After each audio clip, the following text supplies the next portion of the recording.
ஒரு குழந்தை தான் சாப்பிட்ட பிளேட்டை கிளீன் பண்ணாட்டி அது ஒழுக்க பிரச்சனை இல்லை, அவனுடைய எதிர்கால பிரச்சனை.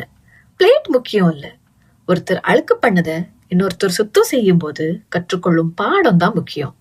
பெற்றோர் ஒவ்வொரு தடவையும் குழந்தை அழுக்கு பண்ணதை சுத்தம் படுத்தும் போது ஒரு அமைதியான பாடத்தை கற்றுக் கொடுக்கறாங்க. அது என்னன்னா, நீ பொறுப்பு எதுவும் எடுக்க வேண்டியதில்லை, வேற யாராவது செய்வாங்க. இந்த பாடம் பிள்ளைங்க மனசுல ஆழமா பதிஞ்சிட்டுனா அது ரொம்ப ஆபத்து. இப்படிப்பட்ட குழந்தைங்க பெரியவங்களான பிறகு அடுத்தவங்களையே டிபெண்ட் பண்ணுவாங்க, அதிகமா எதிர்பார்ப்பாங்க. ஆனா இவங்க கொஞ்சமா பங்களிப்பாங்க. அடுத்தவங்க இவங்களுக்கு மரியாதை கொடுக்கணும், பாராட்டணும், புரிஞ்சுக்கணும்னு நினைப்பாங்க. ஆனா இவங்க பேசிக் ரெஸ்பான்சிபிலிட்டிஸ கூட எடுக்க மாட்டாங்க. எதை பார்த்தாலும் குறைச்சி சொல்லுவாங்க, புலம்புவாங்க. தங்களுடைய வேலை, பாஸ், வாய்ப்பு இப்படி எல்லாத்துலயும் தப்பு கண்டுபிடிப்பாங்க.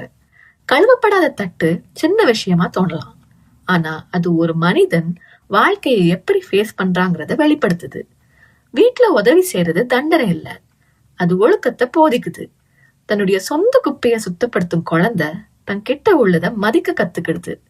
வீட்டை நீட்டா வச்சுக்க தெரிஞ்சுக்குது. எதுவும் தானா கிடைக்கிறது இல்லைன்னு புரிஞ்சுக்குது.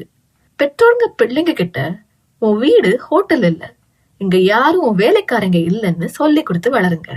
நீ குப்பையாக்குனா அதை சுத்தம் செய், நீ பயன்படுத்தினா அதை கழுவு, நீ ஒழுங்கின்மையை உண்டாக்குனா அதை சரி செய்யுன்னு கண்டிப்பா சொல்லுங்க.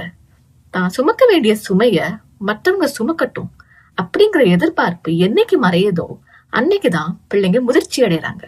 கவனமா பிள்ளைங்களை வளருங்க. தன் இஷ்டத்திற்கு விடப்பட்ட பிள்ளையோ தன் தாய்க்கு வெட்கத்தை உண்டு பண்ணுகிறான்.